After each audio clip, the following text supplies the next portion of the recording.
education policy. Let me give a glimpse of some of the credentials of Dr. Ashwin Kothari, sir. Sir is currently working as Associate Professor in Electronics and Communication Engineering Department of Vishveshwaraya National Institute of Technology and has Associate Dean, Indian Institute of Information Technology, Nagpur.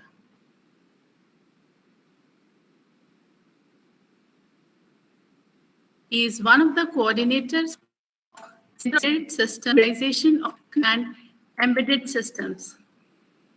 He received his PhD in 2010 from VNIT Nagpur. Rough sets, co-embedded systems, communications, signal processing, and antennas are his fields of interest. Applications of rough sets based signal processing in his special interest. He has authored around 30 publications and has contributed 3 book chapters for reputed publication in the last 5 years. He has 21 years of experience in teaching and research.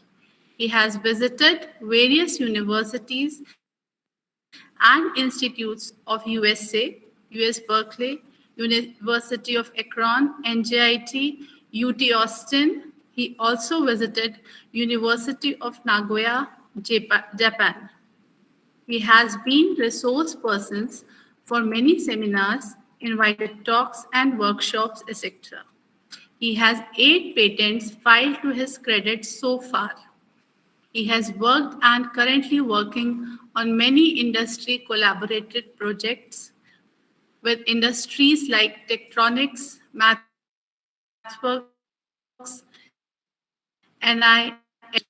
He is also working on various projects of socio-economic relevance with many social organizations like Goraksha, Sabha Nagpur, Blind Relief Association Nagpur, Saraswat Mandal Nagpur, and Rotary Club Tiger Capital Nagpur under various capacities. He is a member of IEEE, IETE, and ISTE, and International Rough Set Society. It's great pleasure and honor to have you for the session, sir.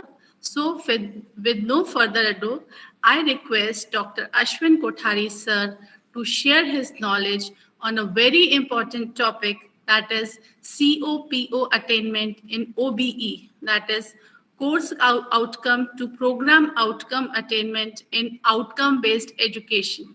Sir, please, over to you, sir. Thank you, madam, for the generous introduction. And thank you, Dr. Patra, for inviting me and providing me the opportunity to present my thoughts over this topic. I would be sharing my presentation, and prior to that, just to save the bandwidth, I would switch off my camera with your permission. Am I audible? Yes, sir, you are clearly audible, sir. Yeah.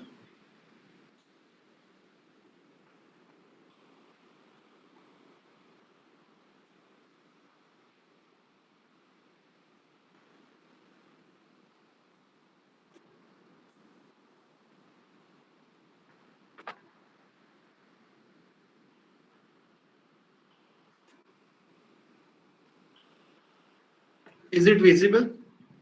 Yes, sir, visible, sir. Okay. So in this case, the topic sorry to interrupt, sir. Please slideshow mode कर दीजिए, sir. Pardon? Sir, full screen कर दीजिए, sir. Already I have done it. I am in slideshow mode only. Yes, sir. Continue, sir. Is it visible? Yes, sir. Visible, sir. Are they changing? No, sir.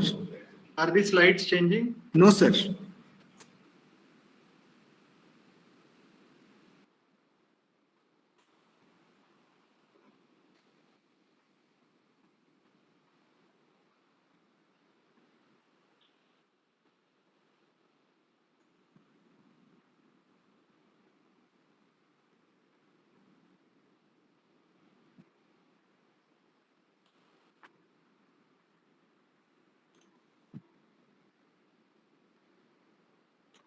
Is it visible now? Now it's okay, sir. And are they changing now? Yes, sir. Yes, sir. Change. Yeah. Okay. So in this case, uh, as you know that the current era is of new education policy and relevant to that for global competitiveness, outcome-based education is an important aspect, and where academic institutions are not only expected to compete in the local scenario but in a global scenario. And with that, we are compelled to maintain our excellence and make a continuous progress and self-assessment of our own progress and setting up the new targets, which is the need of the outcome-based education process. And in that, as we all know that in case of accreditation or in outcome-based education, it is typically the program-based accreditation which we get, and therefore in that entire process, CO, course outcomes, and program outcome, PO, and PSOs also, program-specific outcomes, are very essential or most important part, and its attainment basically its computation and its attainment basically assumes a lot of significance in the entire process. So moreover, the topic given to me is basically the attainment, and when attainment is to be discussed, let me tell you, I won't just be talking about the only mechanical calculation to be done, how to calculate attainment and all. But prior to that, I would like to first discuss basically some background of OB, which you might have already heard, or there might have been many presentations already, and there might have been already discussion over like how to make your COs and all. So why I am again revisiting that concept is because if your foundation is wrong, or if your understanding about it is not proper, then the attainment is a mere computation is a mere calculation process, and which will never give the exact result or the desired result or the assessment of the progress to be made or progress made. So that's why during my entire presentation, the four main contents would be a brief background of OB. There we have to understand the concept and its need, requirements, and implementation and all, and what changes exactly it causes in the model as far as the inputs to the model are to be given. Then what are COs and POs? So formal definition very briefly we would see, but its significance and relevance as far as the attainment computation is concerned, and its framing and all. And here also, as it is a program sponsored or initiative taken under MOU between CSVTU and AICTE. So basically, most of the participants would be from the institutions affiliated to CSVTU or in their respective places affiliated to some technical universities. So the fabric when you have affiliation to some university is different, and the fabric when you are in NIT, IIT, a completely autonomous system which has academic autonomy is different. And therefore, then every system has its own positive and negative points, or strengths and weaknesses, or limitations and all. From that point of view, I would be discussing few case studies also, that in different cases how this assessment goes on. And therefore we must understand what are these COPO apart from formal definition and their relevance and significance. Now when the case studies would be discussed, one point I would like to make it at the initial stage itself, that there is no black and white rule book or authentic computation or calculation formula recognized by NBA and all. It is basically the target set by us only, and we only have to prove whether it has been achieved or not. But of course, whatever calculation scenario or computations or the metrics for computation we would be using, there has to be some ethical aspect in it, and it should not be the bias estimate of our actions. So therefore it is very important to think over it, and in university affiliated system also, with all present limitations, how can we go about having our own computation method? And then when we have to represent that same thing before the experts, how we can convince them that yes, the formula implemented by us is correct, and it gives the exact assessment of our progress, or so far the continuous assessment of progress and all. And then finally at end I would keep some time for interaction, so that if any participant has a question, then I would like to answer them.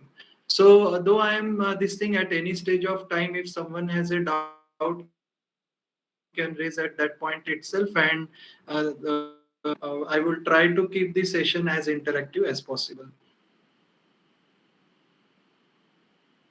Now, as far as outcome-based education and its concept and concern, prior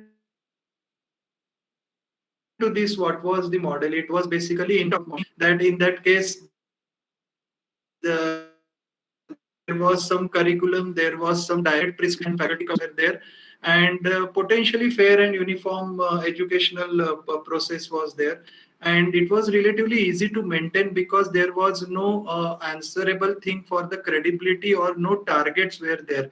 And in that case, these were the features of the system, resulting into the red color point, which proves the major limitation or drawback of that particular model. And in that case, it was like the innovation was quite limited as far as our creativity is concerned in the curriculum. Even it lacks flexibility also. And therefore, you see, there is no comparison, or there is no flexibility provided, or there are no targets decided, and therefore skill enhancement and aspects like that were completely overlooked. And therefore, in the entire global scenario, it was realized that such kind of model, the input output model, is no more relevant as far as the changing trends and requirements of the education scenario is there. It may be higher technical education or school or whatever it is there, but the situation was same everywhere. And therefore then globally it was decided to go for outcome based model. Now outcome based model, when is there, the first focus or prerequisite is on the whenever the curriculum is fixed, then the focus is on the outcomes of the programs, or first we have to define the objectives. And when I say course, it's not just the one subject which I am talking about, it is the entire program, which, like the degree which you will be giving to the student, what kind of measurable aspects the student will achieve, or qualities or skills he or she will imbibe whenever he is a passed out graduate. And therefore that has to be ensured, and therefore the outcomes are to be listed first, and based on that the attainment, or some actions for attainment is to be taken, and evidences of the measurements and attainment are to be presented. And therefore according to this objective and outcomes, your curriculums and things like that would get defined. The only drawback or problem with this is now everything needs to be recorded,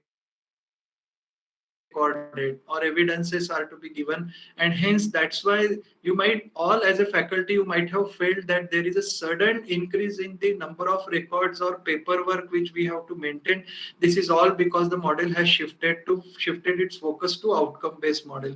And therefore the main drawback of this system is too much data which has to be collected, and it has to be analyzed periodically, and evidences of the achievements of the students are to be given. And hence that's why you might all, as a faculty, you might have felt that there is a sudden increase in the number of records or paperwork which we have to maintain. This is all because the model has shifted its focus to outcome based model.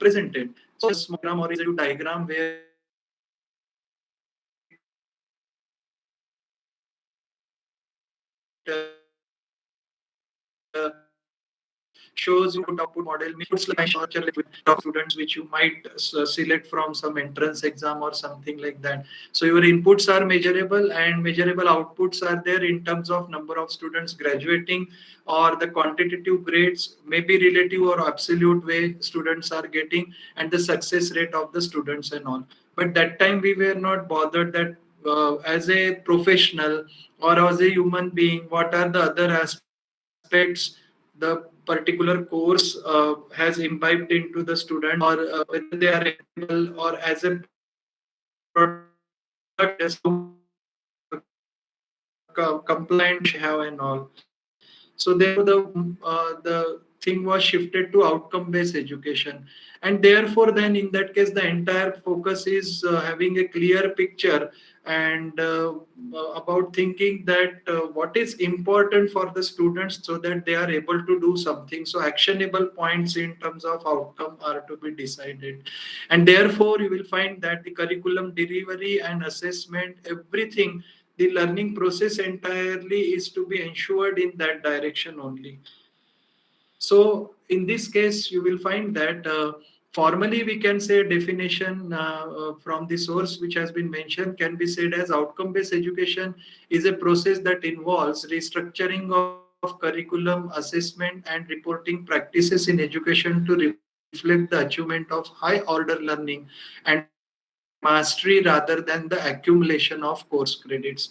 So mechanically or merely during academic degree place, but every time when learning process takes place, some measurable outcomes would be required. So in 2004, Professor Tucker gave this formal definition of OBE. Now, in that case, very few points which already might have been discussed as far as significance or relevance of OBE is concerned. So it is basically the globalization or the global competitiveness which is immensely important. So we are not thinking that the students passing out of CSVTU well they would shine only in region of Chhattisgarh. We are thinking that how globally they would stand with the students of all the students. They may be from Cambridge, Harvard, or US universities or Southeast Asia or wherever they go. How to ensure that the education imparted has that global competitiveness. So that's why if this thing is to be needed, then you will find that the entire focus will be on understanding the fundamentals very well, and the competencies and skills are to be primarily imbibed. So that is the main tool with which the students would be surviving, and that too as per the rapidly changing demands of stakeholders, which may be industry, society, or government organizations where students get employed and all. So you will find that we don't have to produce local engineers, but global engineers who would be solving problems and shoulder challenges which are not even known today, or futuristically they can think of the particularly how the technology will progress further and all. Therefore, as far as outcome-based education is there, there might be change periodically in this pyramid structure, but you will find that that's why then vision, mission, and program educational objectives, now PSOs are there. So some corrections would be there, but I have kept the presentation as it is. It means same. Then program outcomes, program curriculum, student performance, then faculty contribution. So if you see the self-assessment report of any department to be filled during the accreditation, these are the points basically. So criteria number 5 is faculty contribution, 4 is student contribution. Then in that case, we see there is a criteria for the outcome-based education teaching learning process. One criteria is for the infrastructural facilities, how well illuminated labs are there, whether qualified supporting staffs are there or not, and things like that.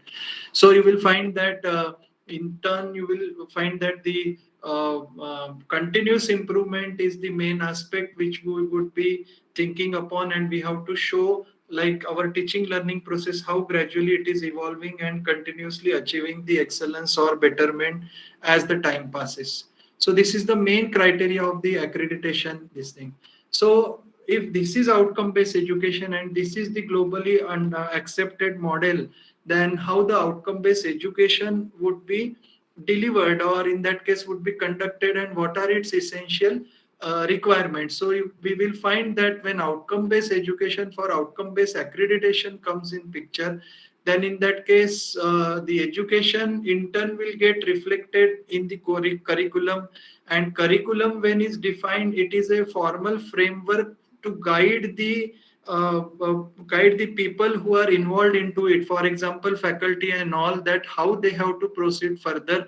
Therefore it is going to impact basically the learning and teaching process, or learning teaching process directly.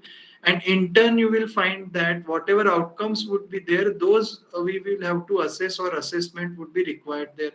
Therefore in that case, what we are expecting, that a student when passes out from a particular department or a branch and gets or secures a degree, even maybe that degree from the university, but as the particular branch or department of that institute, how successfully or efficiently it is imbibing certain qualities which may be professional, related to soft skills or a number of things into the student. And therefore, basically achieving the outcome means your process itself should be like that. The student should inherently imbibe those qualities into him.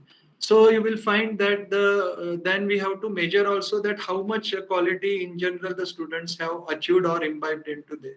And therefore, when this particular education is to be pursued in terms of outcome-based model, then there is outcome-based education framework also which would be there. So various stakeholders, external like your industry and professional organization, etc., they will give inputs in terms of feedback.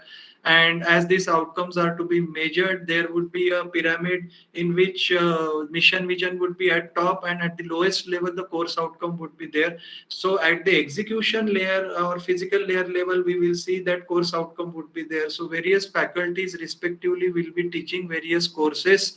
So they would have their own innovative teaching methods. They will have learning activities. They will have various assessment tools, which may be in terms of various kinds of exams, MCQs, Viva, or a number of things. And there would be a syllabus for which these activities would be carried out or conducted. And finally, then all these course outcome, basically their attainment would get mapped in terms of computing the attainment or achievements of the program outcome. And now instead of PO, there will be program specific outcomes would be there, because POs already in general defined by the accreditation body, and therefore they are common for all. But when it is common, what is the degree of flexibility? We would have to have a flavor of strengths of our own department as far as that thing is concerned. Hence PSOs will come in picture. So in this diagram, instead of PO, we can assume here PSOs and all. And then it would be you can see here a loop is there. So black arrows goes into the system, again through red arrows the inputs are coming. So it's a cumulative process. Assessment evaluation would be there. So it would be course assessment. In turn, it would be the program assessment. In turn, it would be the institutional assessment in terms of various programs. When I say program, means branches or department. And then you will find that there would be further continuous improvement would be achieved, and this process goes on as far as outcome based education framework is concerned.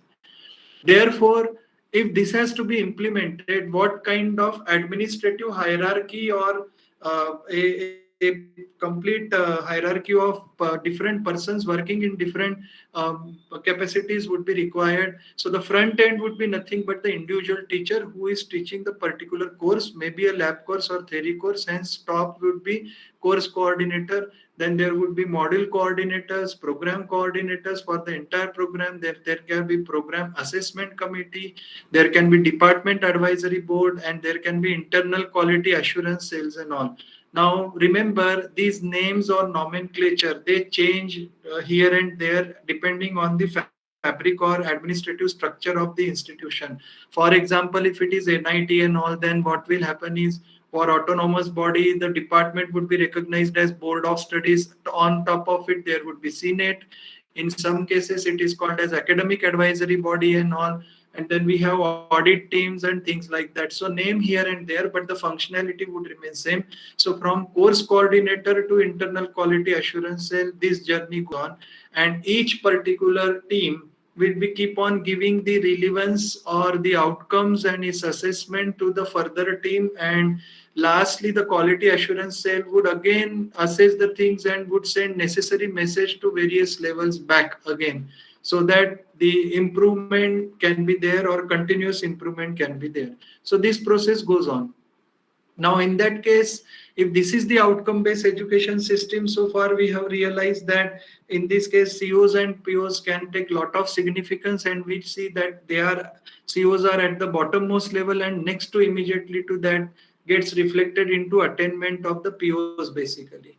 Now, in earlier days, POs were defined by the individual departments and institutions and all. But to have a uniformity in general, now the accreditation body has recognized the generalized globally accepted program program outcomes which must be there, whether it may be any college in any state or any district, or whether it is government or autonomous, non-autonomous, or semi-government or unaided private institution and all, whatever it is there. But there are certain sets of program outcomes which in general the accreditation bodies thinks that must be possessed by the students who would be as a product or passing out from a particular program. So therefore, we will find that in this case, we would be in a position to achieve basically our final vision or mission only if the at lower levels the things have been properly defined and assessed. So at bottommost level, the most important is course outcomes. 1, 2, 3, n number, whatever number of courses you are teaching for one particular department or branch. So their attainment would be provided. So upward arrow on the right hand side you can see. So their achievement or attainment finally would get mapped to program outcome. So if now your course outcome is not properly defined, or if the course outcome is not achieved as per desired, in turn it is going to get affect the quality of the program outcome or level of the achievements and all. In turn it is going to affect the PEOs, or in new concept PSOs, the program specific outcomes would get defined, and therefore you will depart more and more from achieving your vision or mission, which is a continuous process basically. That's why course outcome is the foundation of the entire process, and a program outcome is a layer next to it. But for successful implementation of outcome based education, the relevance or significance is the program outcome and the course outcome must be very, very good, well defined, and ethically and meticulously assessed for attainment. In that case, what happens is the designing improvement or the reworking criteria would get defined again and again as we see that certain thing is achieved. For ourselves set the target or threshold more than that for next time. Therefore, there creates for the improvement. So this diagram basically shows the significance and importance and all. Now, in this case, what are POs in general? So basically, these are all statements about the general aptitude skills and knowledge which a particular graduated student should possess whenever he formally gets the degree and all. And that's why it sets a target basically in terms of the executors, means the teachers basically who at that level are involved in that particular process to make a student graduate from their department. When this is bound to happen, looking at this target, what NBA has done is they have defined a generalized list of 12 POs as far as all institutions are concerned. And I won't waste time in reading the entire thing. This is a very basic information available, but let's pay attention to the highlighted titles of these POs basically. So what we see is, first, this thing is focused on engineering knowledge. Now, of course, as a higher technical educational institution or university which is CSVT stands for technical, therefore it is all what we are discussing by default is around the course of engineering only.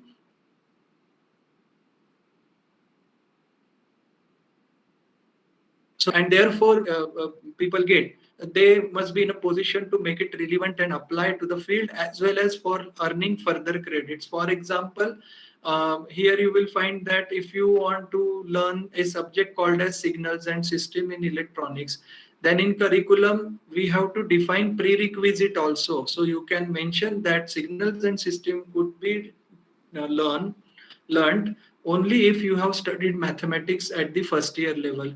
So automatically there is an hierarchy set for the subjects, and therefore you will find that one subject when it's covered, it points to next level of course, and therefore you will find that the application of knowledge which would be acquired sequentially, finally covering all courses and credit, a student must be able to apply that knowledge for practical field and all, or for solving complex problem.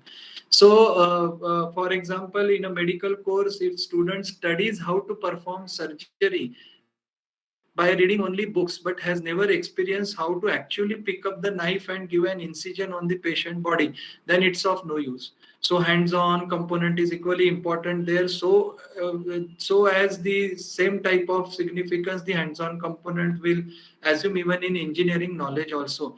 That's why basically the knowledge acquired, whether the student is able to apply it or not. So anywhere if you have taught student how to find out the fault in the earthing of the electrical installations, or how to measure the mains voltage and all, if they are used to it, and then at field if they can do it, then only it is okay. Otherwise tomorrow they are employed on the first day, if they go to company and if the company person asks them to measure the voltage of the mains by using the multimeter, and if students are not able to do it, then the first PO is not achieved at all in real sense. Then they should have analytical capabilities, so problem analysis should be there, because in turn it makes them capable of developing a methodology or devise a technique basically for solving problems. Then they should be innovative, and therefore the design development of solution, this particular capability under PO3 should be there, so that complex engineering problems can get resolved. So looking at the problem and the field related to it, the limitations of the resources available, they must be in a position to design or develop certain technological solution for it. Then for example, nowadays when crisis of pandemics were there, many of engineers develop quite useful apps and all, like app for letting people know where the oxygen beds are available and all, or where the vaccines are available and all. If these kind of apps people are developing, then they are serving society. Basically they are applying their skill and knowledge to solve certain problem. Then conduct the investigations also. So in innovation the investigations are also there, so investigative tendency should get developed, then only the analytical tendency would be of any use. So curiosity basically must be there, and that has to be imbibed in the student. Unfortunately, by the time he or she comes for engineering, our school education itself has killed the total curiosity of the person, and that is what is happening, and that's why OBE has been given so much significance. So we have to titillate their thinking process. They must be involved in thought process.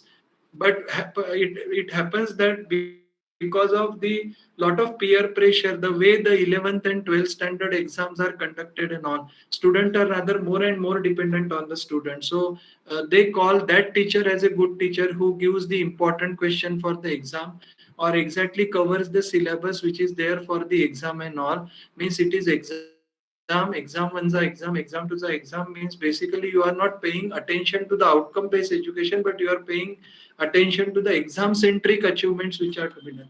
So I will give one very simple example.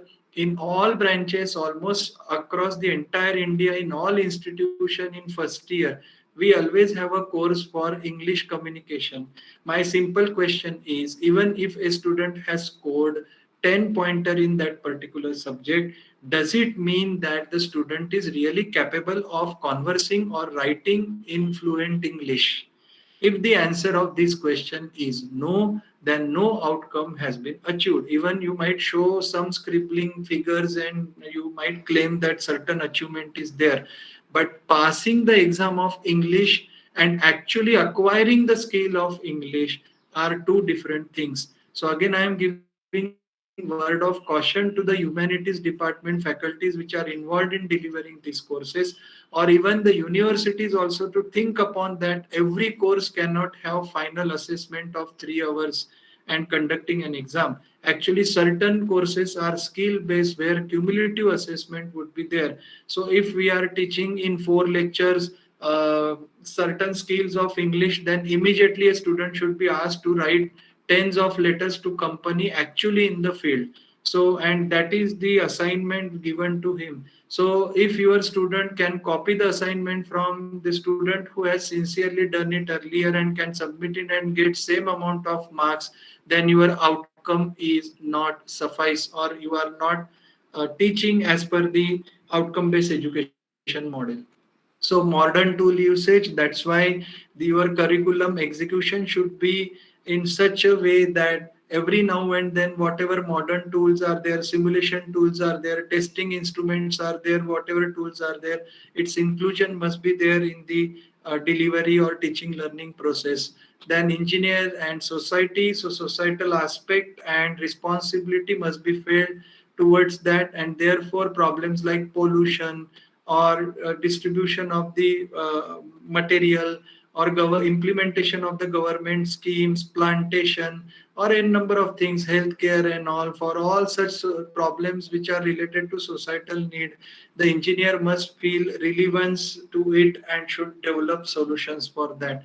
Then environment and sustainability, that is also equally important. So tomorrow the unaided colleges, already they are not receiving any grant or any financial support from any government agencies. So how would they sustain? So are they in a position to give the technological consultancy and outcome and all? So basically that is one thing. Secondly, environment also. So when you are teaching, you are developing solution, are you conscious enough about keeping the environmental sustainability? Both these things are there. And ethics, of course, basically is a very important aspect as far as any profession is concerned. So that is also being involved. Now there is a very basic misconception that when the COs are mapped with POs, most of the time with ethics, the relevance put in the relevance matrix is zero for most of the courses. But that is what I am saying, that when you are teaching a course, you have to bring something into your delivery where all these aspects, instead of totally unrelated, they will have at least some weak relationship. So for example, if I am teaching one course, say computer programming, and if I am giving assignments to the students and they have to submit the program, usually what happens is, once intelligent student, he develops the program and submits the assignment. Other students in general, what they do, instead of developing their skill, because they want quick marks, and they use a shortcut. So what they do is, they ask on friendly terms that particular program developed by that student, they copy it and they only simply change the names of few variables, and as it is, they name that file in their name and submit to the teacher also mechanically what he does is, he or she does is, he just sees that okay, that assignment has been submitted and the program is running, and that's why full marks are given. Now genuinely, the student who has developed it, you don't have any measure of differentiating or distinguishing between the two. So other students have just implemented a shortcut in way of getting marks just to pass the exam, and therefore here the ethics are compromised.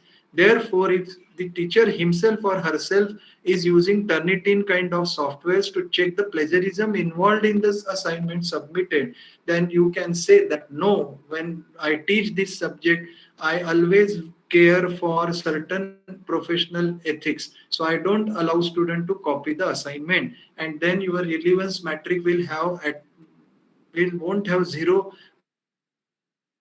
but will at least have one or two, like that it is there. So if any electronic circuit design subject is there, if you are compelling students to design it as per the mandatory standards approved by the government, and keeping all the parameter values within limits, for example, specific absorption ratio, SAR, etc., means while pursuing project itself, if you are making student aware about the standards which are to be implemented in the product, then you are talking about ethics and all. In general, then if such thing is to be implemented, there is lot of time required, extra effort to be taken by teacher and all. We don't do it, and that is the mockery, that we haven't understood actually the focus of outcome based education. Then teamwork, giving assignments, working them, communication skills, project management and finance, lifelong learning. I do agree that all the POs may not get included in all the courses, but many of our courses, the way we teach or demonstrate or deliver and all, can involve these kind of aspects. So these are program outcomes. In a short way, we can say that just taking the title, these 12 program outcomes have been defined by accreditation body. Now, what is expected is, our attainment computation should be in a way that these particular program outcomes are achieved very well in general, as per whenever a particular batch passes out. Now, instead of PEOs, a new thing has come, program specific outcome, and the reason behind it is since NBA has given 12 program outcomes from its side. Now, one particular department in one institution can have objection that these are very generic in nature, and since we have many faculties in VLSI field, and therefore we have certain extra achievements or aspects as far as delivery of the course content at our institution is concerned, and is not fitting any of these 12 outcomes. So basically the BTech program, UG program, or the MTech program, PG program which you are running in your department, what extra things it has to offer to the student? If you want to let that, if you want people to let, if you let people know that, then in that case you can define program specific outcomes of for your departmental program. They can be 2, they can be 1, they can be 3, anything can be there. So just an example has been given here for certain institution. Let's say civil engineering program is there, then the PSO 1, 2 can be able analyze, design building structural systems, able to provide design solutions to water supply and sewage system, or identify, analysis transportation engineering problems and all. So you see the structural analysis, or STP, that is sewage treatment plant or water, or in that case the transportation engineering problems and all are not the only sub branches or topics under civil engineering. But what they have in a subtle way have shown that their department has these three strengths or specialization. So suppose electronics engineering is there somewhere, then it is not going to happen that department would be able to focus on everything like VLSI, communication. Then are different. Some commonality standard can be accepted, or it be assumed, and based on that the course outcomes can be defined for various courses, and they are stated in such a way that what actually is to be measured, that gets defined. And therefore through this thing, program specific core courses and all the POs of the program are expected to be attained. So it would be around knowledge, skills and attitude acquired particularly by the student while pursuing that course. So let's say if we are defining course outcome for certain subject, if you appreciate, like I have taken different subject. I am from electronics engineering, but I'm discussing civil, some physics, and then electronics, all kinds of example. So basically you will find that the engineering physics suppose is there, and some faculty has defined these 5 course outcome. Now already in bracket it is written, it's not a good example. So you would come to know now why it is not good example, because you see right from top to bottom only one word repetitively has been used, and that is understand, understand, understand. So the entire focus is only for understanding only. So it is not giving any ability, it is not giving any skills particularly, it is not focusing towards retention of the concept, it is not focused towards application. And also in Bloom's taxonomy there are so many supportive terms are there which must be used to define proper COs and all. That is what can be done. Now on this I have already seen in the schedule there are various lectures already have taken place on this taxonomy and how to use them and all. This is just a representative picture, and you can go to different resources and can see. So basically remembering, understanding, applying, analyzing, evaluating, creating are the various aspects which can be introduced or taken into the consideration. So now K1, K2 are the different levels of this Bloom's taxonomy, and each of them then have different set of words which you can involve, and you can check your curriculum, and based on that in a very nice way you can design your COs. Now you will think that for attainment why we should think so much in deep and discuss COs. Again understand, if your foundation is weak the building won't get erected or stand. So telling the process would hardly take 10 minutes how to calculate, but if your COs themselves are not are very weak and are not purposeful, then your entire attainment assessment itself will go in a vague manner, and it won't match with various parameters. And what kind of gaps would be there, that also I will tell you. So this is a now process has been shown that which are the program outcomes which are there, which are relevant to the part of your particular course. So engineering knowledge or problem analysis, design development, these are various program outcomes which are there, and how they get equivalently mapped to the Bloom's taxonomy, and that's why what kind of word or terms can come. So taking that into consideration, whether it is a learning statement or the action word and all, there can be good collection of words which you can use. So at lower side of this slide you can see compile, identify, create, plan, revise, analyze, to evaluate. So many words are there, and take that, feel the relevance. Using these words, define your very good COs which reflect exactly the curriculum content as far as skill enhancements are concerned, and you should be in a position to assess that also or measure that also, like that it is there. So your course outcome should not be in a very generalized way, so that how to assess them you are not understanding. And naturally, your process of assessment also must comply with the design circuits. And question paper you are not asking a single different question asks are different, and this happens in a university. Be blunt, because I have seen the type of the questions. Out of the 80% questions are not analytical or application of knowledge based, but they are basically theoretical. For example, in a microprocessor subject, if we ask question like describe architecture and write a technical note on this, then here you are not actually studying the capability.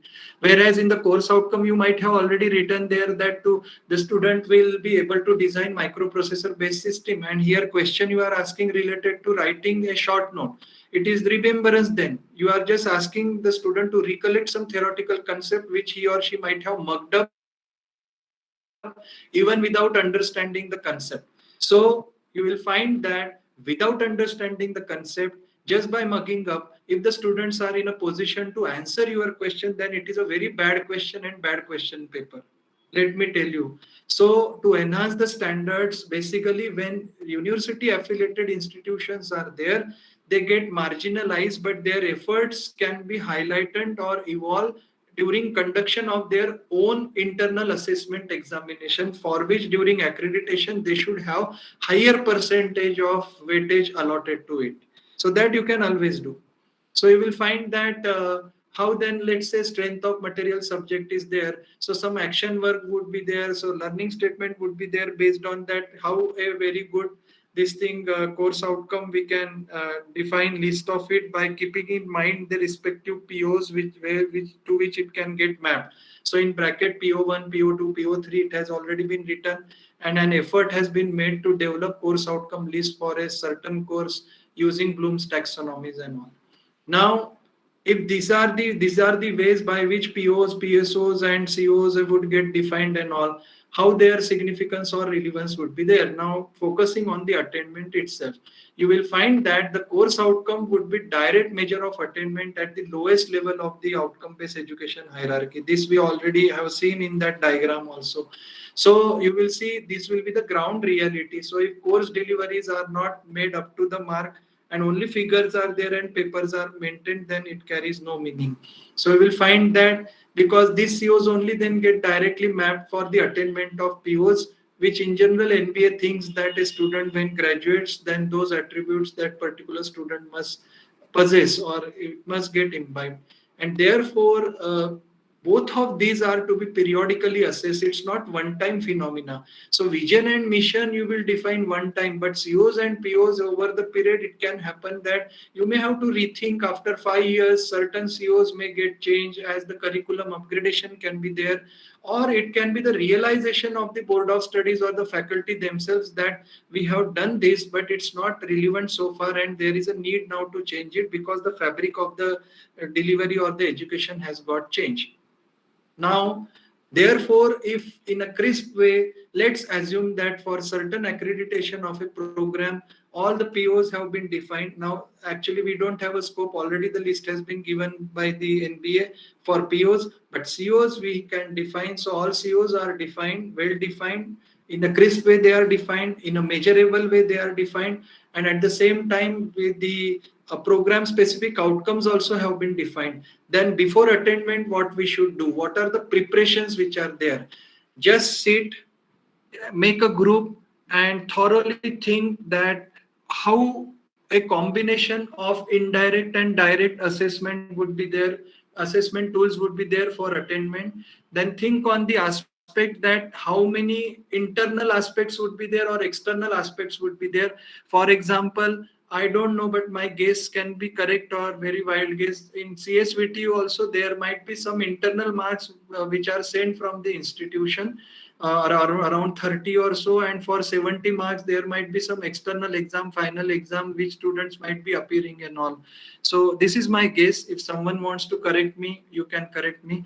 And then though for those 30 marks also, in most of the institutions you might be conducting two sessionals or two mid-sem exams internally, and there might be a pattern of it, something like that, and then you might be taking average of the two or best of the two.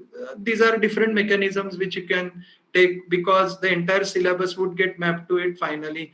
I have seen institutions where they conduct exam for more weightage, like 60 marks and all, and almost parallel to university, and then they scale down those scores to 30. That is a very good method which must be implemented for at least for institutions which are affiliated to university. Why? I will tell you what is the problem. If you just do it for 30 marks and then give a lot of weightage to the external exam, the main limitation of external exam is question wise assessment, and its score for every students are never known.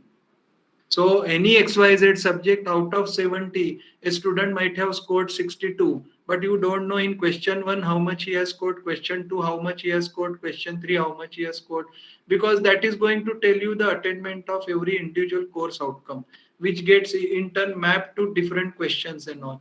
So that is a handicap, and therefore if lot of weightage we give to the external exam in such system, which usually all the colleges in Chhattisgarh region they do, and in terms of passing percentage they only think of for having a blanket this thing assessment for all course outcome they go for.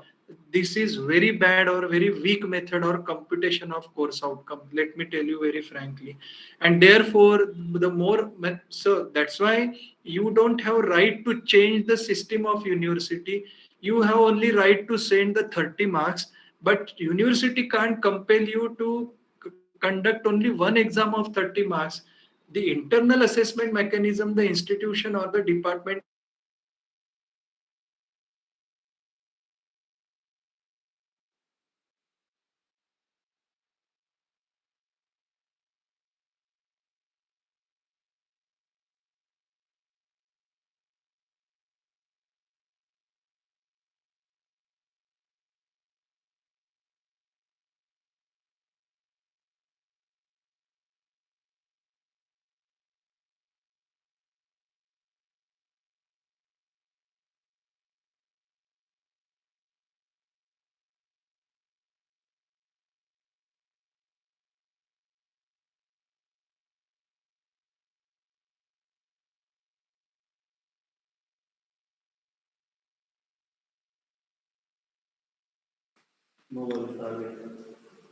Dear sir.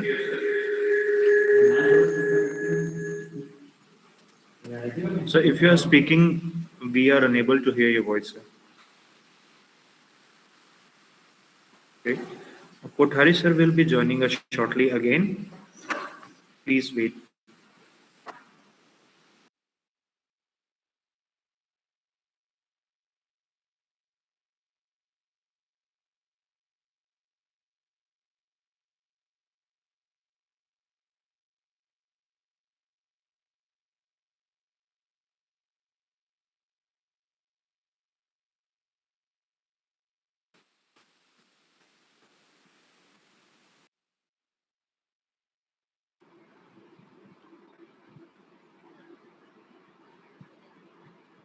Hello.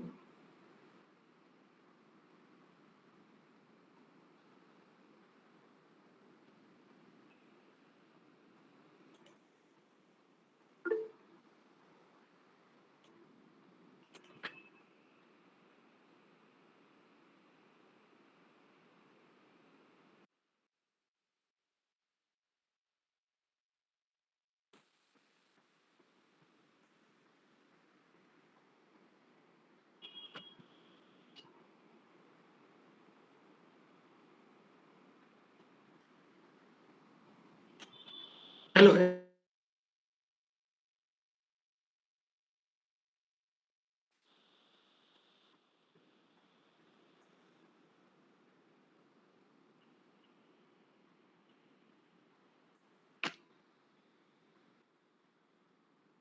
Hello. Am I audible? Yes, sir, you are audible now.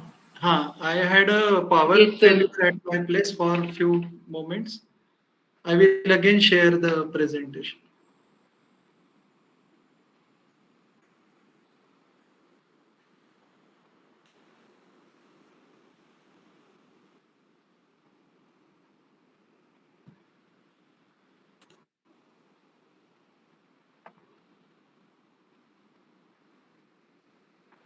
Yeah, is the presentation visible now?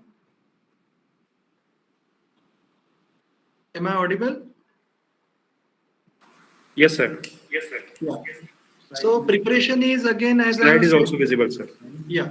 So methodically, again, you all sit together, think about the various tools, which would be like the indirect assessment tool or direct assessment tools, which tools are to be taken, how much importance are to be given, how much relevance it has to be given, and the relevance matrix to be defined for it by with respect to the mapping it to POs or COs, etc. All that preparation has to be made. And secondly, most important is the cutoffs or the proportion in percentage has to be defined. For example, during calculation, if I say that 10 marks question is there, and what should be the minimum mark I should assume, so that I should assume that this particular CO has been achieved for this particular student. So should it be 40%? Should it be 50%? Should it be 60%? Now that flexibility lies with the course coordinator, or there can be some kind of average institute level uniformity also, as and when discussed or your internal committee of the institution suggests. But always remember, one t-shirt cannot fit to all. For example, since I am from electronic engineering, I would take example that if we take a course like electromagnetic field, which is highly mathematical and analytical, cannot be compared with optical communication subject, which is elective and completely theoretical. So in that case, actually in EMF, since it is very analytical and mathematical, and if their teachers thinks that even if the student achieves 50% mark, I will assume that the outcome is achieved, then it's well and good, means there is no issue. So for that, the cutoff for that subject for achievement would be 50%. But whereas for a theoretical subject like optical communication or radar engineering, it can be 60%. So like that, in preparation, all these things are to be thought of, and they are to be recorded. Please keep in mind very well, recorded in terms of minutes, and it has to be maintained as a all consensus document properly. So whenever committee comes and ask about it, or its assessment is there, you can say that, look, our board of studies or our department have undergone 3 times of revisions of these norms and all, and these are the things which we have resolved. Sometimes the assessment tool mechanism are resolved at the institute level, which can be common for all program, that I can understand.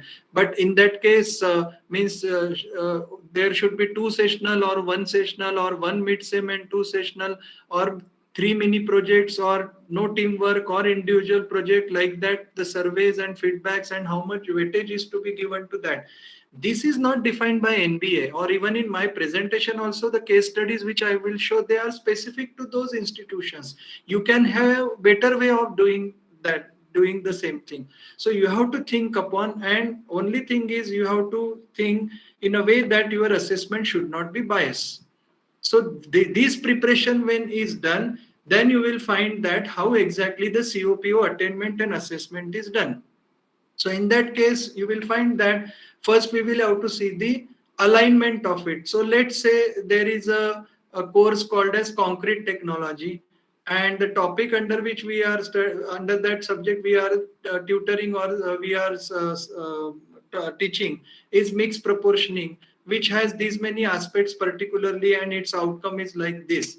So in this case, these are the concepts which are to be covered in that, and therefore now we see that which PO would get relevant to it. So I have defined list of course outcome for it, and out of that then I realized that this is more suitable or is relevant to PO1 because it is application of knowledge. And as the course outcome 3 has been defined, like the student would be able to understand mixed proportioning techniques for field application.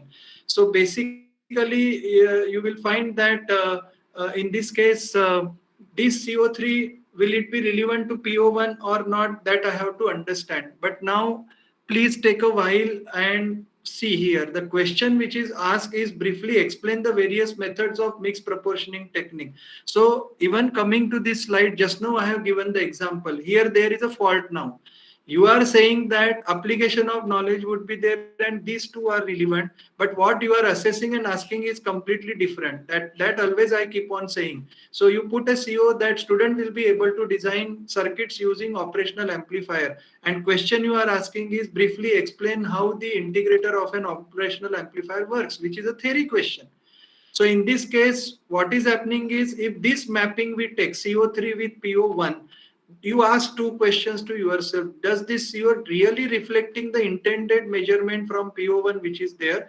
And typically, does the assessment correlates well with the CO? If you ask question this, and based on this and such is the assessment question and all, you will find that the answer is definitely no. That means this relevance or mapping is very poor and carries no particular significance as such. So it is not relevant to the assessment also, and therefore the outcome is this CO does not reflect at all the intention of measuring. Rather, it is taking the test of the memory, and it is more towards remembrance, because you are asking student to briefly explain, and not actually you are not asking student that if this is the building to be constructed, which proportion you will use or which grade concrete you are use. There he will have to apply knowledge, because he doesn't have to or she doesn't have to write the mugged up concept. So you will find that the assessment also is not testing this kind of relevance. Therefore, you will find that this correlation is completely weak in nature. Whenever you are making matrix, you will have to keep this thing into account. Then if PO2 is considered, which is related to problem analysis and all, and related to that, CO3 is again able to apply mixed proportion principle to design concrete mix for field application is there. And now see question test, the test question is proportion a concrete mix of M40 grade concrete by IS method, given data is this. Now see, this is not at all a theory question. This is completely a field problem which has been given, where now student has to put his brain. Whatever concept about mixing technology he or she has learned, that thing he will have to put here, that knowledge he will have to apply. And therefore, there is every chance that after this assessment, the students will give different answer as per their own understanding or level of understanding. From that only we will come to know that how many students have really understood the process, or that particular course outcome has been achieved. Therefore, again ask these two questions, that is CO reflect the intended measurement from PO2, or does this assessment correlates well again between CO3 and PO2 you can think of. And then we can say that okay, fairly there the now identification of formulation is particularly there, and this reflects into that, so it can be considered a good mapping basically.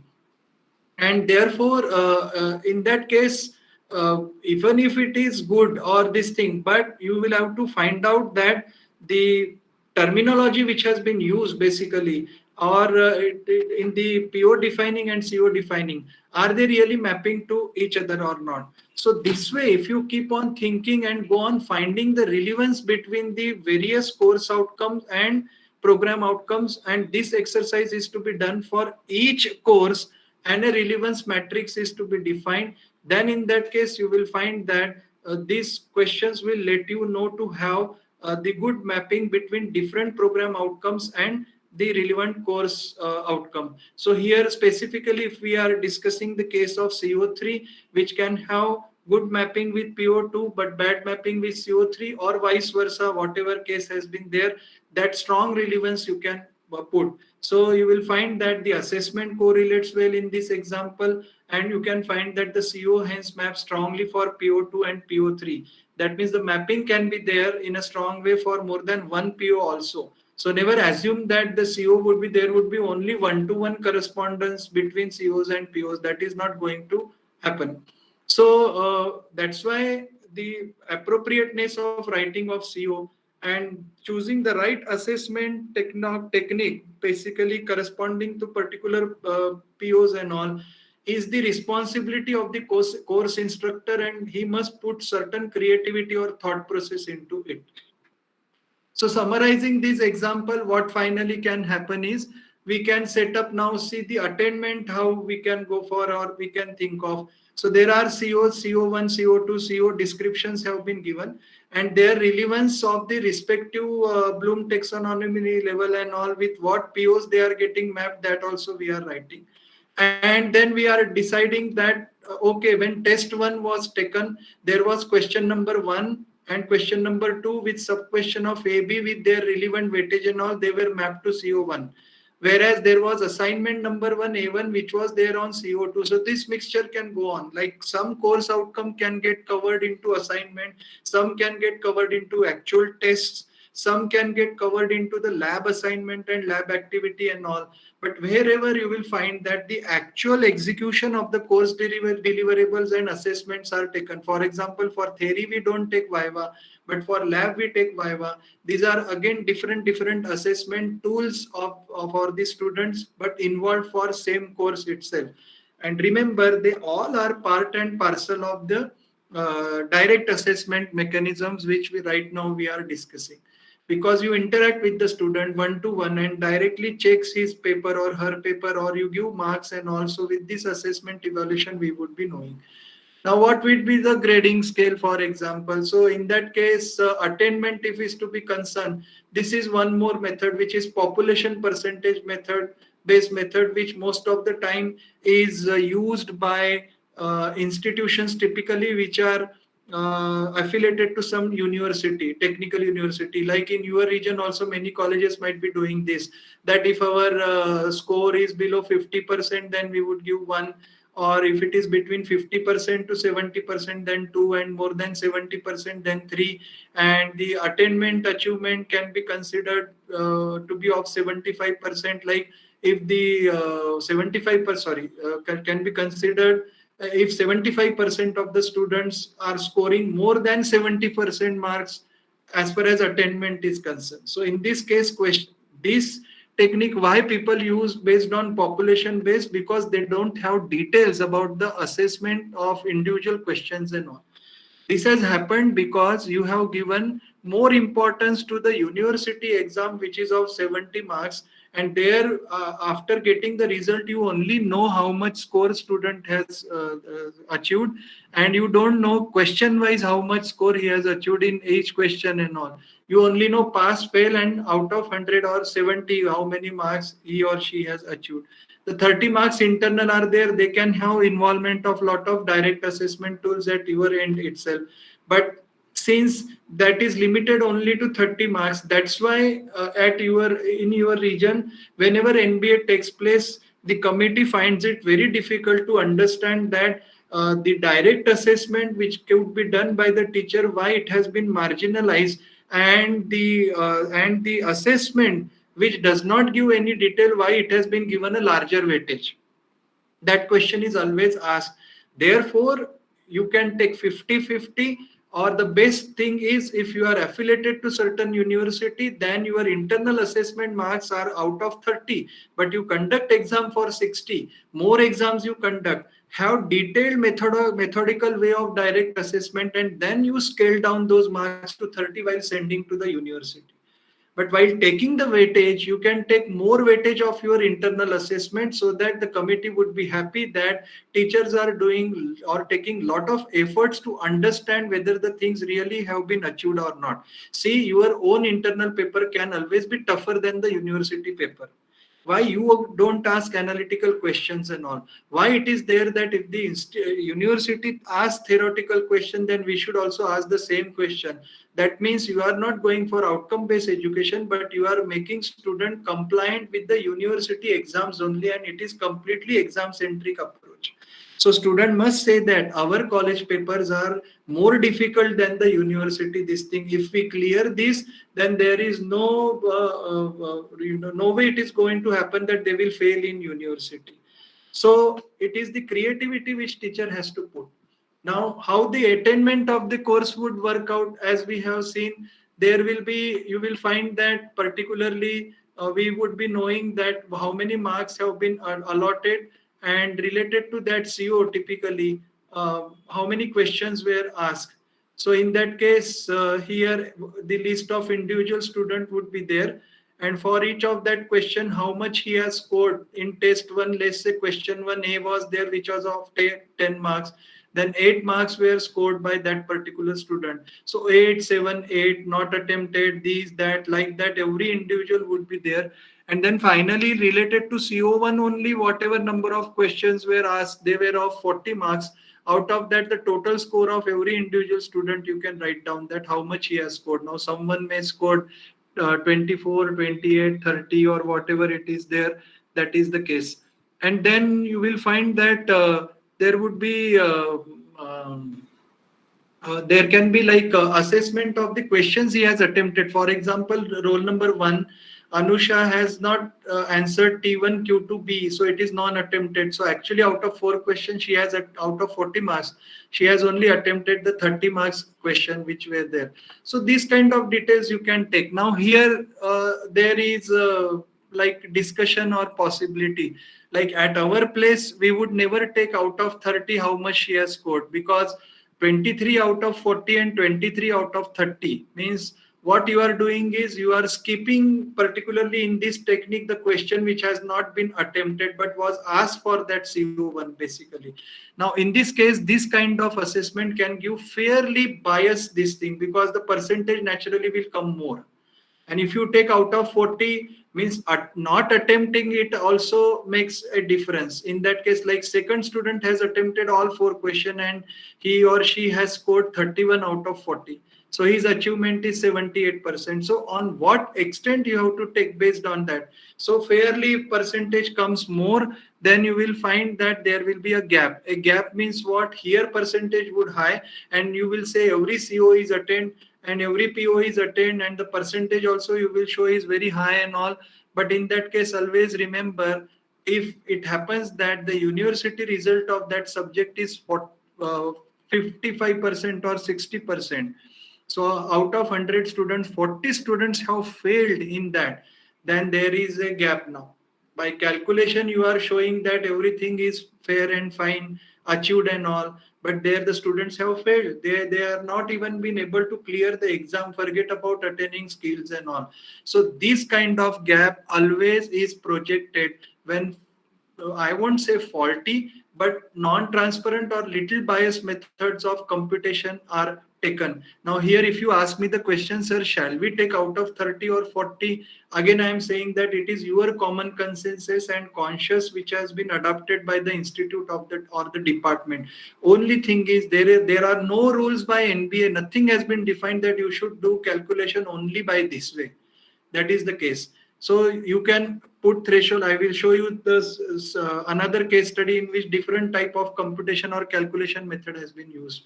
So you will find that like that for this has been done for CO1, and in that case, if the target threshold relevance has been found, then you will find what percentage is coming, and based on that you will allot 1 or 2 or 3, like that it is there. So as you have said that if it is more than 70%, it will be 3. If it is less than 2, then 50, like that. So here you can see some column entries have 3, row entries have 3, and some have 2.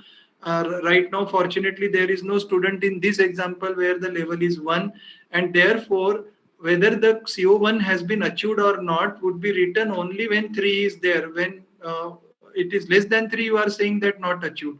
So Y's would come, and therefore you will find that you will only count number of Y's. In this example, 14 Y's are there basically, and therefore the average assessment sum of the score you can find out for this CO1 how much it is. So 14 Y's are there. Number of students also, you know, out of that attempted students, suppose if 25 students were there and out of that 14 Y's are there, then you can find out the percentage that how many Y's are there and how much is the CO1 achieved and all. So then CO2, then CO3, like that you can keep on continuing and finding out this attainment. A bigger slide has been shown over there. You can find out the average score also of all these 3 and 2 relevance weightage in that. And what you can see that the average grading is coming in the range of 2.56 with 13 Y's or attend this thing. So this exercise you will be doing for each score. Based on this, finally what will happen, this entire distribution you would come to know, and therefore on scale of 3 the average score or grading you will know how much it is, like 2.78, 78, 56, 56, whatever it is there. That distribution we would be knowing, and that also we would be knowing that in a scale of 3 how many are there, 2 how many are there, 1 how many are there. Based on that the percentage would be known. And therefore when target is more than 75%, should achieve 70% marks and all. With these 3, 2 or 1 particular co-relevance and all, we would find out. Now in that case, if it is there, then CO1 base you find out where this particular criteria has met, and then we will see here that there is only CO1 and CO2 in which the percentage is more than 75%. Therefore the CO result achieved we would say attained YY, but the other two CO3 and CO4 it is NN. So CO4 has gone down 55.56% only is the case, and then we would say that the 2 COs have been achieved but 2 COs have not been achieved. Now the one which has been achieved, you can set a higher target for it and go for more attainment next time, so that continuous improvement is there. And the one which have not been achieved, now you have to put a thought process why they could not attain. For example, if CO3 CO4 are the the assessment questions or assignments were relevant to design and all, in which students have not scored well, that means the teacher while teaching that particular topic has not given a good delivery, and therefore he has to rethink. Then he can say think that whether NPTEL lectures are to be involved there or more experiments are to be involved there, how he can carry out further activities in this subject so that CO3 CO4 which have not been attained so far would again get attained and all. So typically you can then find out the attainment course, their grading average and all. This is again, please keep in mind, just been done only for one course. Like that for all courses you will have to do this exercise for theory as well as lab, and that is how the CO attainment and all would be known. So in general, when CO attainment is to be done, then you will find that the assessment must be aligned with all the COs. Otherwise you are writing there something and asking something. This should not be the case. Then your question papers or assessment tool must take care of assessment of all the COs. That also you must take into mind. Otherwise, if it happens that year long you have asked questions where CO3 and CO4 were not covered at all, this should not happen. Then you will find that the against each atom whatever average marks for each CO have been achieved, basically they in general indicate the CO attainment which is there, and therefore instructors can set his own or her own targets to achieve more or progress further, and attainment gaps then can be identified. For example, in this example 2 COs have scored less than 75%. Why this has happened? Think over it, take a meeting and have some good delivery, form a subject group, and then you think of it that what improvements during the delivery, and it should not be person dependent. For example, XYZ sir or madam now is not teaching the subject, so entire process getting affected. This should not happen. So there has to be the subject group, and 2-3 teachers together should sit and discuss about that gap identification and the ways to be implemented for improving further. And therefore instructor can further plan to reduce these attainment gaps and enhance the attainment targets. Now, when COs have been computed and they have been attained, now it's time to assess the POs. Then finally, what has happened? So there would be courses with its respective number of COs and their percentage and all. So in this case, let's say analysis of structure has only two COs and their achievement level of attainment is 86 and 78%. So have the CO been attained? So we will say yes. And in that case, whatever relevance matrix for one subject we have prepared. So in this case, there will be a table in which the row title would be your COs and the column title would be your POs, and we would put the relevance like 3, 2, 1 dash or 0, whatever it is there, means how relevant they are. So basically, you see, if you have decided that each of your course would have 4 COs and NBA has given 12 POs, then for each subject you have to design a table with 4 rows and 12 columns, and you have to fill the relevant matrix with the relevance of each CO with each PO with a scale of 1 to 3 and dash and all like that. You have to do by comparing the POs defined and the COs written for that particular course. So I have shown you that how that relevance is measured. At the same time, in the same table, you have to put additionally 3 columns or 2 columns. After PO12, you write PSO1 and PSO2, that is program specific outcome, also are to be mapped with the COs. And based on that, then whatever relevant POs which are there, you will find that those will be carried over here. Now here, what they have done is they straight away wherever this particular achievement is there, the 86%, they have straight away carried that legacy with those relevance typically by having the same percentage over there. So that weightage given is 1. Therefore, if it is 86%, then and suppose CO1 is relevant to PO1 and PO2, then the same percentage they have carried. Other are not relevant, so dash dash dash is there. So while doing that, you will find that this would be the case. But actually, if some weightage is given, suppose 85.96% is there, and PO1 and CO1 have a strong relevance of 3, and therefore you have taken multiplication factor of 1, so it would be carried like that. But if they do not have strong this thing, and if they have some multiplication factor, then this percentage would change. So 57% it is there. And for PO attainment also, if your target is 70% or something like that, then you can put a note there that this PO has not been attained or this COPO relevance has gone down. Finally, for all courses, this entire table would get converted into one row only, because we can finally find average of all the columns.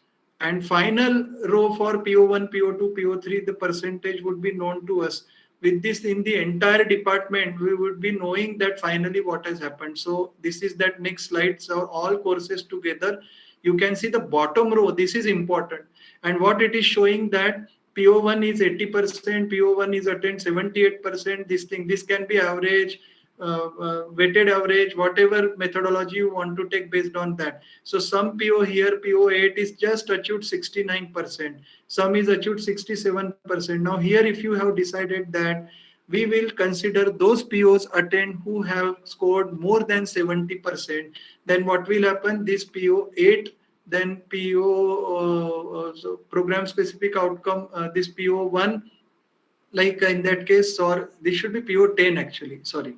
So PO10, PO11 is not achieved, and 69% PO8 is not attained. So 2 POs have not been attained. Rest of them are attained. Now what you should do, moment they are attained, don't sit idle. For next time, the POs which have been attained, for them set higher target. So this time you have taken 70, next time you take 75.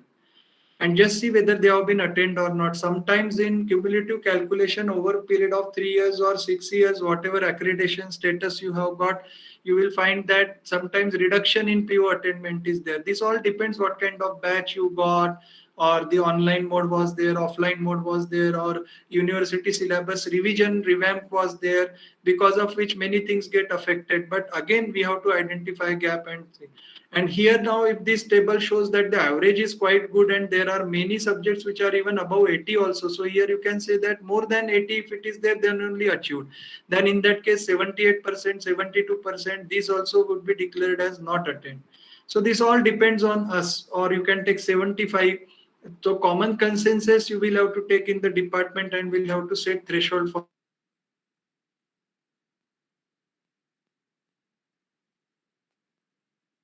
doing. But there would be indirect assessment tools also which would be involved. So in that case you will find that there can be exit survey data which is taken from the student. So related to each PO you can ask question to the student, and on scale of 5 you can ask them to score it. So not at all means 0 or 1 or 2 or 3 or 4, and to a great extent or something like that. Based on that you can find out the weighted average, and from that the percentage attainment you can compute for each PO.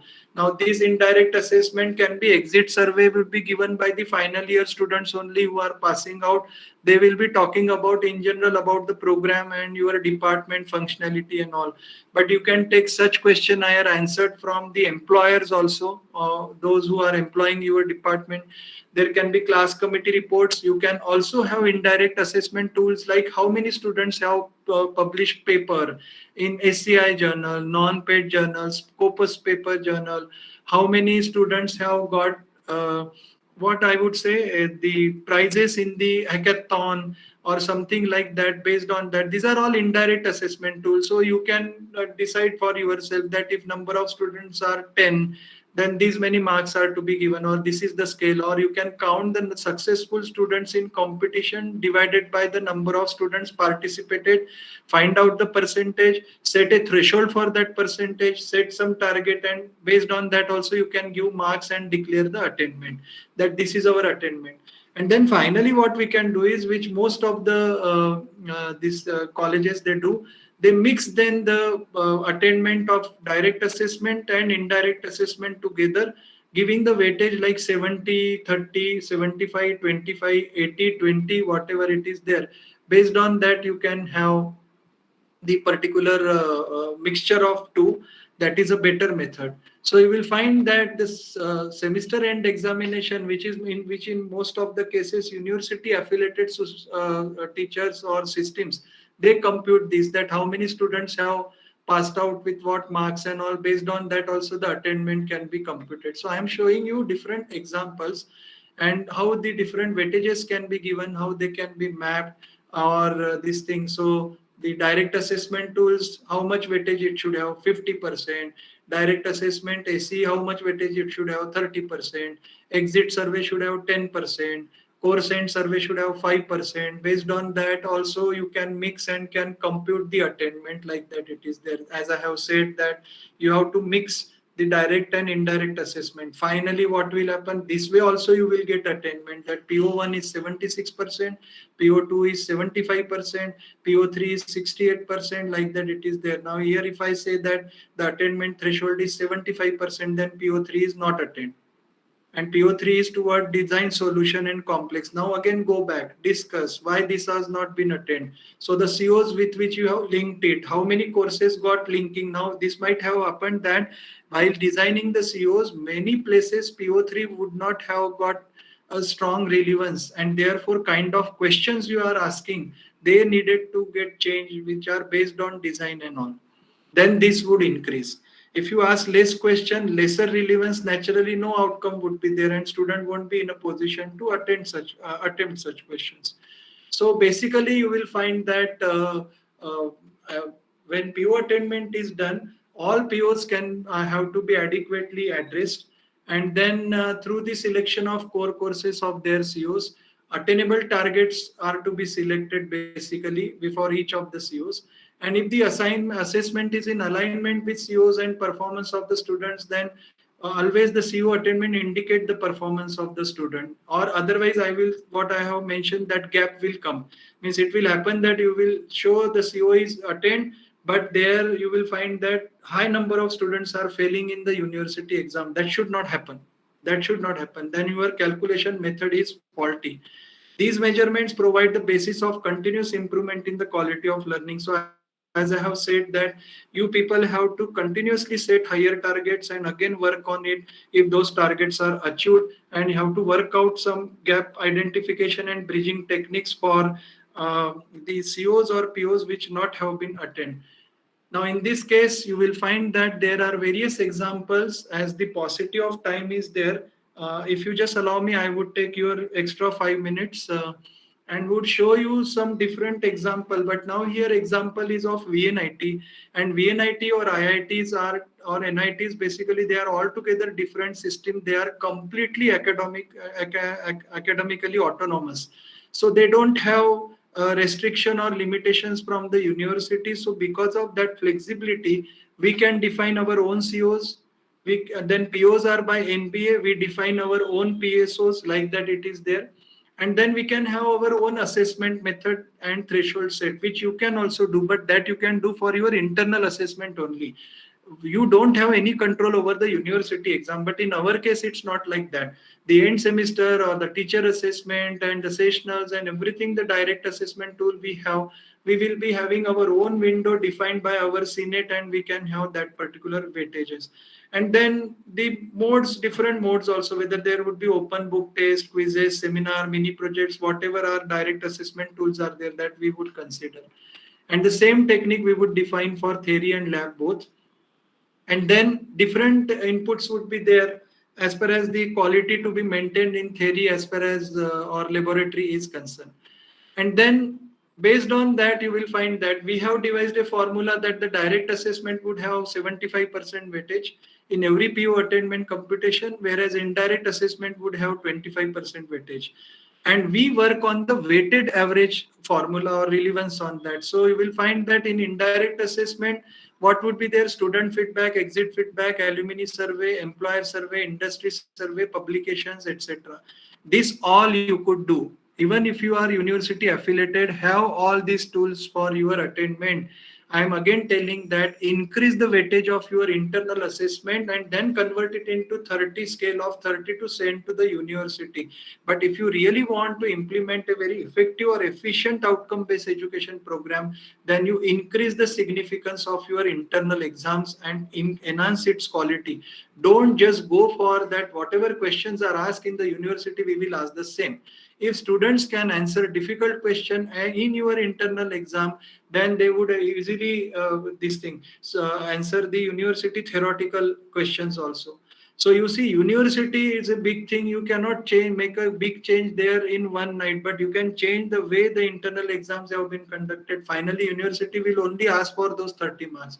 So if you have taken care that you ask more questions on design and skills and all, and students have acquired that, then student will definitely say that, look, CSVTU exams are easy. They don't enhance our skill. काम में वही आता है जो हमको teachers ने college में पढ़ाया.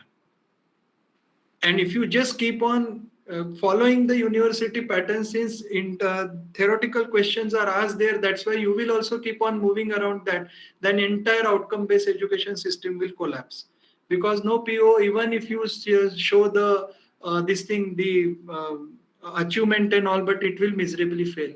So as I have said, the attainment when is to be computed, many times the question is regarding the indirect assessment tool. So we have decided in our board of studies meeting that these many will be our tools, and with the respective POs, what relevance they have, this relevance matrix we have computed.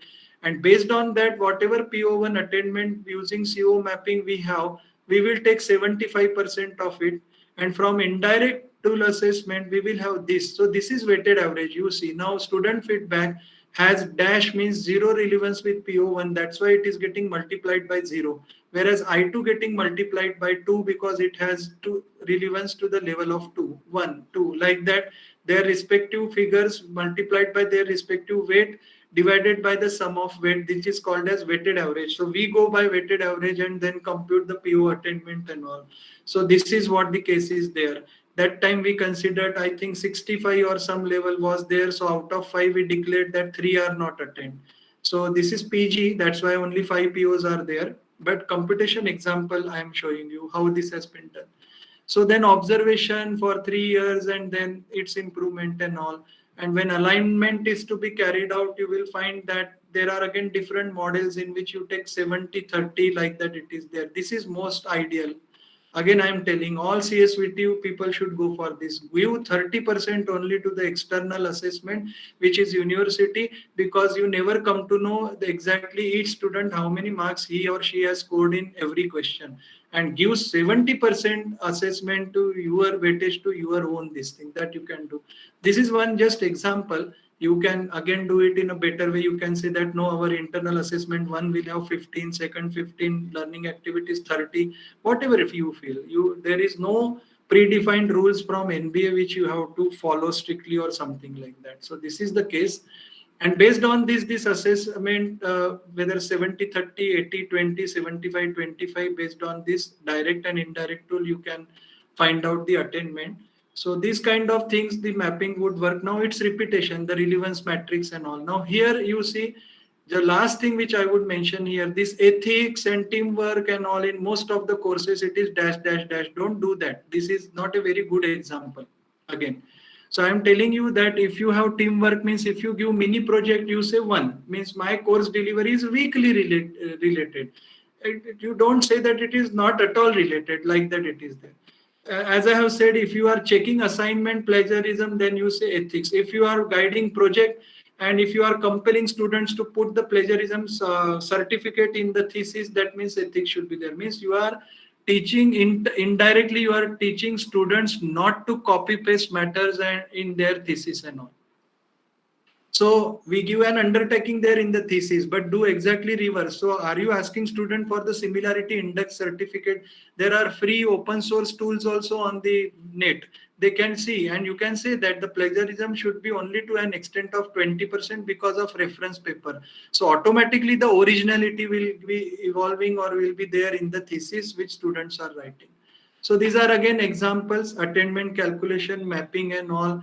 And here you can see that the program specific outcomes are also to be mapped, and for different years they are to be computed or calculated. So these are different institutions following different kinds of assessment. Now here you can see only percentage are changing, and the assessment tools of direct or indirect are changing. What surveys, now here you see 80-20 they have taken related to program specific and all. So these are the different examples. So like population base can also be there, how many have attempted, how many have performed well and all. Based on that, here they are not considering the marks but going by the percentage. This can be there in certain types of assignments where subjective evaluation is not there. So these are different examples which I am giving. So find what kind of course is there, and based on that your relevance, and then you compute this assessment and find out whether it has been achieved or not. So these are again various examples. You can formulate your own. So one homework I am giving you is, if the accreditation preparation in your college is being going on, you yourself just find out and such kind of thing, and you make groups. And what you do is, in groups you calculate the things and with different methods, and then compare the result, which method is better, how. And better means not giving the better results, then it would be bias estimate. Better means which gives realistic assessment. So if 50% students are failing in the subject and still you are saying that all COs and POs are attained and more than 90%, then this is completely fuzzy result above. Barabar nahi hai. So this is again over 2 years it has been calculated and compared this kind of progress, then you have to show whether it has reduced, increased, enhanced, what has happened, that you can always tell. So based on that, this assessment, attainment, various kinds of examples. So again, another sample. So many such samples you will get from SAR reports of various institutions. So if your university itself is defining the COs and all, and the relevance you have to compute and all, then make subject groups, make groups, sit together, and then you decide how the relevance matrix and all to be formed. So again, question-wise assessment have been done. The scales have been given. Same thing is there. Means nothing. This thing. Only thing is this is on scale of 3. So whether to have scale of 5, scale of 3. This is all individual, or percentage out of 100 is to be mentioned. This all depends on the department what they have decided to follow. It completely depends on them. And based on that, then finally it is computed. So here the assessment is serial test, class test, assignment, university examination, Based on that, the frequency has been given and the weightage has been given, and the thresholds have been worked out. These are the indirect assessment tool which have been worked out. Different colleges, different types of institutions, central, autonomous, university affiliated, unaided, like that it is there, and the outcomes have been computed. So again, mapping, finally there would be a result like that. You see that bottom row, direct assessment, indirect assessment, 80-20 composition is taken, and then final row tells on scale of 3 what is the achievement of the POs, basically. Average, all courses together finally will come. This picture will be cleared. So you will find that this such type of evaluation result you will get. Now, major question is, after attainment, what is to be done? This is the last part. I will just take 1 minute. Analyze why they have not been attained. Then find out ones who have been attained, then set higher targets, enhance thresholds, cutoffs, and then you will find that there would be a continuous improvement. And if needed, redefine, rework on your COs. POs right now we don't have scope. They have been given by NBA, but program specific outcomes definitely you can change. But remember, COs can frequently change. PSOs you should not change every year, because that is overall defined for the degree which your department is giving finally. So over a period of 8 years, 10 years, one can feel. But every now and then, if you feel that the program specific outcome should be changed, it's not good. POs also will have lesser frequency of updation. COs you can change, because 2 years you understand that now AI ML is important and that it should be included in instrumentation, and that's why your course outcome should also get changed, or something you realize. Based on that, you can always redefine. That is the flexibility to be given in outcome based education, and that is required. And that continuous improvement then is required. So close the loop at course level, find out program level, institute level, 3 hierarchy would be there, and then you find out whether the gist of the OBE has been achieved or not, and continuous improvement is there or not. And remember, अगर आप फर्जी calculation करोगे और result सब दिखा दोगे, NBA मिल भी गया सपोज 3 साल का, लेकिन अगर वो बराबर नहीं है मेथड, तो it will reflect badly in your outcomes. Day by day आपकी प्लेसमेंट नीचे नीचे जा रही है, या फिर स्टूडेंट पासिंग परसेंटेज ये हो रहा है, एम्प्लॉयबिलिटी क्वोशंट कम हो रहा है, पब्लिकेशंस नहीं है, तो आप कंटिन्यूस इंप्रूवमेंट कैसे बोल रहे हो? तो एक बात जो लास्ट में बोलने वाला हूँ, completely the OBE essence is on only one word, that is trust and honesty. We have to set target for ourselves and we have to achieve it. अगर हमें दुबला होना है, so like we go for dieting and set targets for us, just like that. I will eat only this much and I have to follow that. So here one basic assumption is the entire group of faculty are very honest to their effort, and on that trust they have set targets for themselves and they are trying to achieve it, and they finally will validate it whether they have achieved it or not. So please don't look at it as mere a game of numbers and something is to be computed, calculated, and to be shown to the committee. Don't just look like that. So this is all from me, and sorry for overshooting the time. There was power failure also, and any kind of query or question is there, you can ask. I would be glad to answer. So thank you. Thank you so much, sir, for your quite elaborated and detailed session. And now we are definitely more knowledgeable about you in OBE. And it was so interesting that we already have up to 8 or 9 questions. So we are into Q&A session. So I would like to read first question, which is from Nitin Kumar Sharma, sir. How to implement outcome-based education system? It's about implementation of OBE. How to implement OBE? Yeah, implementation is basically you are asking a question for which the entire STTP is there. So this is a very generic question, but still implementation means I don't know whoever is asking the question from what point of view doubt is there. See, implementation is, first thing is the institute has to decide whether they have to follow this OBE or not. And the global competency and standard requires that if you are not following it, then you will be thrown out of the competition that is there. So if you want that your department and institute should progress, first thing is you decide whether to go for it. And if you want to go for it, then it's a gradual process.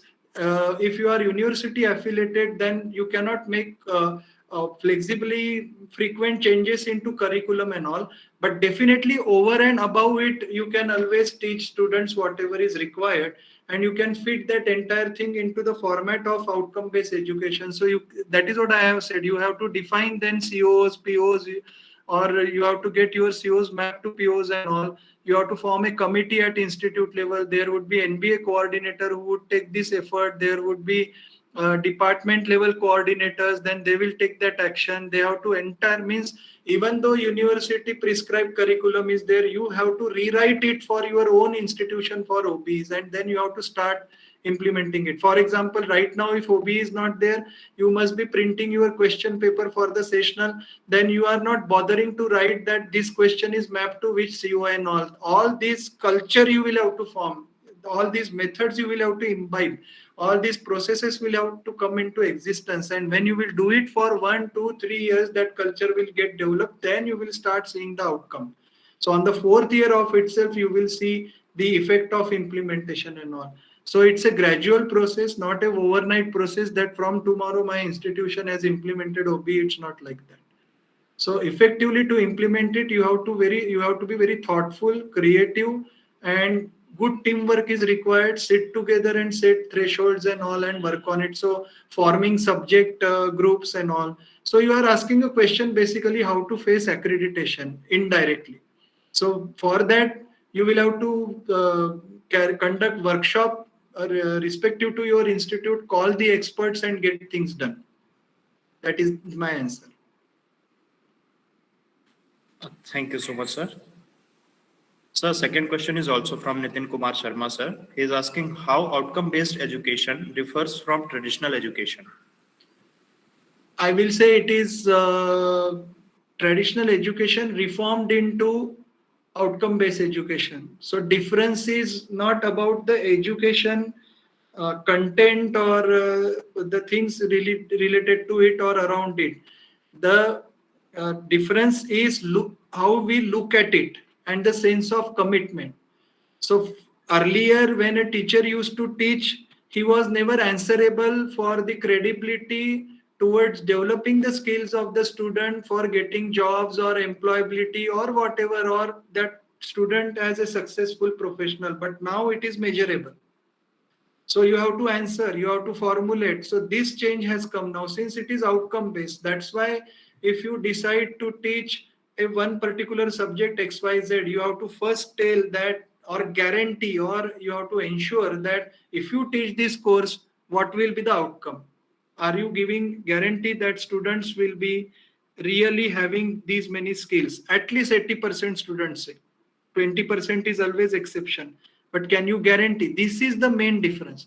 If you see the content, for example, digital circuit, what was taught before 30 years, still many of those contents are there in the content. But that time teacher were not, they don't have to measure the outcomes and all. At the most, you could just check how many students have passed or failed, that's all. But now you have to rethink, and the dynamism of the education also have increased. Earlier, see, computer science, electronics and electrical, they all were same branch and only electrical was there. Then electronics and computer science got separated from it. Now computer science is a different entity and has become equally quantitative and challenging to other streams and all. It is on top now. And there are many things which are totally interdisciplinary in nature. These kind of flavors were not there in traditional education and all. Only exam centric approach was there. Whether you have understood, followed it, and whether you have passed the exam or not, now on your own, go find employment and do whatever it is there. So if that person is successful, how can we say to what extent the institute was really helpful, making him successful or has contributed to it? That's why in traditional education, majority students, they have a hue and cry that whatever is taught in class is never useful in the industry or in the field. It's not like that. It's the fault of the teacher who has not taught them the relevance, whatever it is there. This is the case. This is the difference between traditional and outcome-based education. So you are completely answerable now. Everything is measurable. It has become very competitive. What efforts you take. If you are teaching antenna design, only drawing on board and teaching theory is now no longer important. You yourself also should know how to use HFSS, and in a live way, you have to use the tool and tell students how to design antenna and all. And you have to assess them for that. So you see the lifelong learning phase of the teacher also has come into picture now. It's competitive. If you don't adapt that, you will be thrown out of the system. Thank you so much, sir. I would like to inform all the participants that the training material will be shared soon in the group. And now I would like to request Professor Preeti Tuli to read out the session's summary.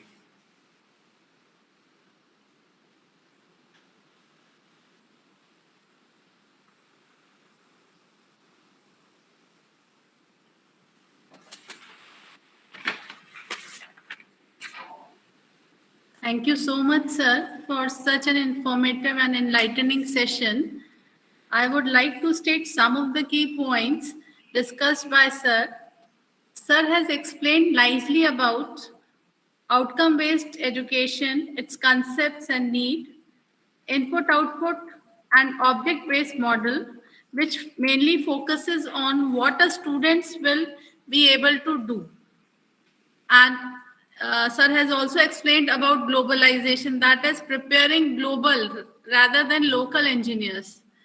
Accreditation criteria, OBE, OBC, OBLT, OBA, the OBE framework, administrative systems for the implementation of OBE, key constituents of OBE in terms of designing and attainment.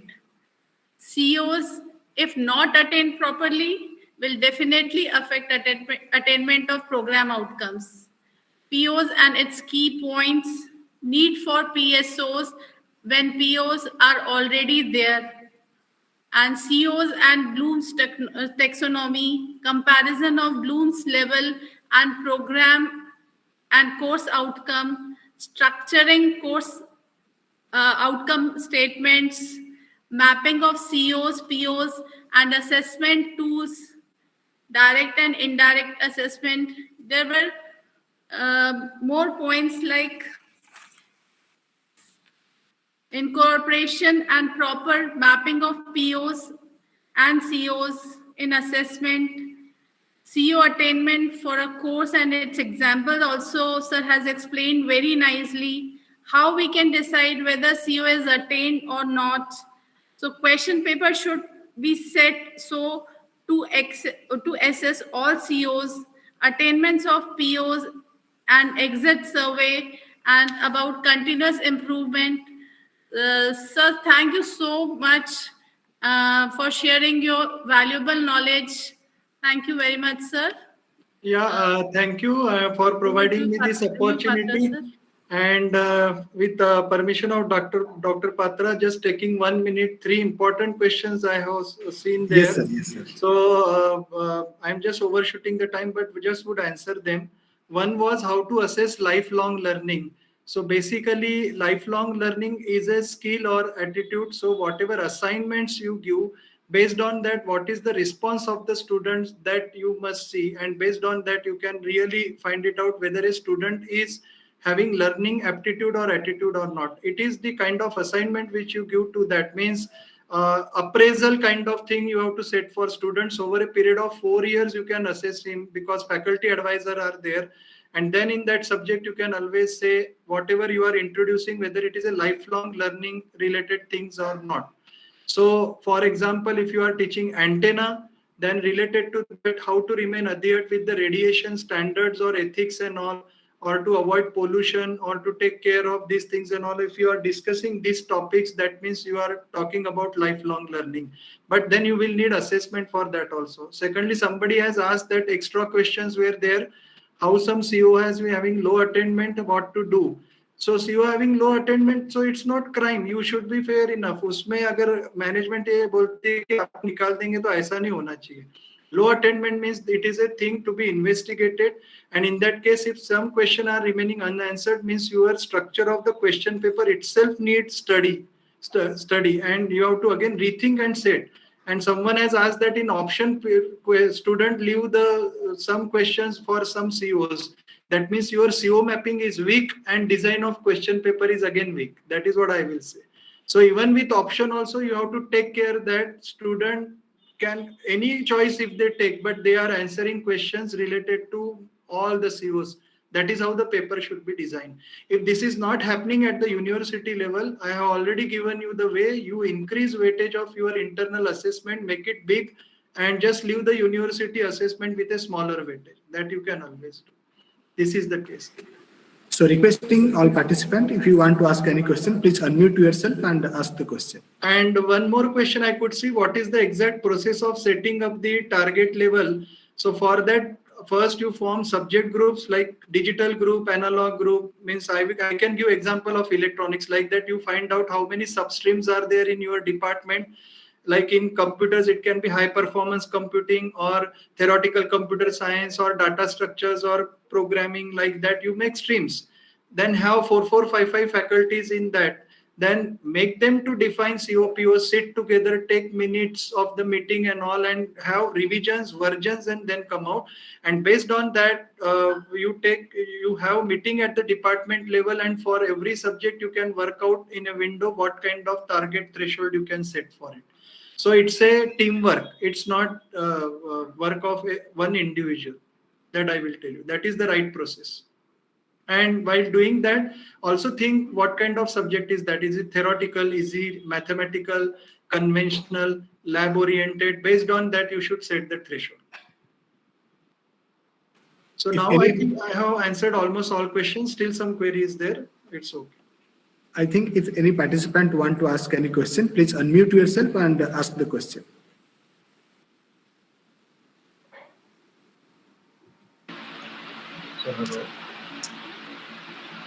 Yes, sir. Am I audible? Sir, actually, yes, sir, you are audible. You are audible, sir. Oh, yes. Sir, actually, I wanted to know what is the difference between PEO and PSO? See, PEO was earlier term used. Nowadays in accreditation, it is not there. It is educational objectives. Objectives means basically when you have set program specific criteria in your department while imparting knowledge, what were the objective in your mind? Okay, but objective necessarily may not be the outcomes. Okay, so more importance is given to the outcome. Means there are two ways. I would be saying that in terms of objective is I want to make people to cross the river in easier way. This is my objective. And outcome can be I want to build a bridge with 2 lanes so that the traffic is smooth. Now see, in second case, I am directly talking about the thing to be implemented. I am not generic. Okay, when I say first thing that my objective is making people to cross the river, means it can be anything. I can have boat. Okay, I can have a rope bridge also. But rope bridge will only facilitate people walking on it. What about vehicles and all? Okay, but when I categorically directly say that I will have a double-decker bridge with road and train, means I am covering both things together. So the train traffic is also there, road traffic is also there, 2 lane, this thing is there. I have directly talked about outcome. That is the case. So that NBA realized, and that's why they have done away with POs, and they are now saying that you only talk about POs which they have already defined, and PSOs which you people have to define. Thinking the strengths and weaknesses of your department. So you can say that whoever passes out from our department will have these 2 things or 3 things, and PSO should not be more than 3. Always remember 2, 3 at the most. Thank you, sir. So Sandeep sir, you want to ask some questions, sir? Yes, Patraji. Yes, one question from my side. Yes. Thank you, Dr. Ashwin sir, for such a wonderful presentation. This is Sandeep from Chandigarh University. Sir, my question is that during your presentation, you tell us about the out of 100, the indirect assessment should be 70 to 80%. And the internal assessment should be 70 to 80%, and the external assessment should be from 20 to 30%. But don't you think so, sir, if any teacher is biased and if the total number of sections are more, so let's say one teacher is strict, and one teacher is very reliant. So don't you think so that teachers can be biased to students in this case? Correct. I got the gist, but in that case, human facet is same everywhere. Even if it is IIT, my comment can be blunt. or foreign university, everywhere in 10 faculties, you will find that 7 would be good, 3 would be badmash or whatever it is there. So they would have bias evaluation and something like that, that goes on. So don't forget my last statement, which I said, that entire OBE process is only on one assumption, that you are honest and you are trustworthy. Number one.